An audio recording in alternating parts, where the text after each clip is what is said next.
தனிநபர் வாகனங்கள் விற்பனை கடந்த ஜூன் மாதத்தில் 4% உயர்ந்திருப்பது வாகன தயாரிப்பு நிறுவனங்கள் வெளியிட்டுள்ள புள்ளி விவரங்களில் தெரியவந்துள்ளது. மொத்த வாகனங்கள் விற்பனை ஜூன் மாதத்தில் 3,40,784 உள்ளது.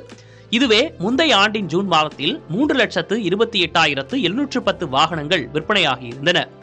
மாருதி சுசுகி நிறுவனத்தின் தனிநபர் வாகனங்கள் விற்பனை 3% அதிகரித்து 1,37,160 அதிகரித்துள்ளது. ஹூண்டாய் மோட்டார் இந்தியா நிறுவனத்தின் வாகனங்கள் விற்பனை கடந்த ஆண்டின் இதே மாதத்துடன் ஒப்பிடுகையில் பெரிய மாற்றமில்லாமல் 50,103 உள்ளது.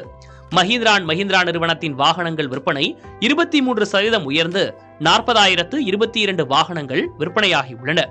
அதே நேரம் டாடா மோட்டார்ஸ் நிறுவனத்தின் வாகனங்கள் விற்பனை 8% குறைந்து 43,624 குறைந்துள்ளது. இருசக்கர வாகனங்கள் பிரிவில் டிவிஎஸ் மோட்டார் நிறுவனத்தின் இருசக்கர வாகனங்களின் விற்பனையும் 8% அதிகரித்து 2,55,734 உயர்ந்துள்ளது. சுசுகி மோட்டார் சைக்கிள் இந்தியா நிறுவனத்தின் விற்பனை 13% ஏற்றம் கண்டு 71,086 அதிகரித்துள்ளது.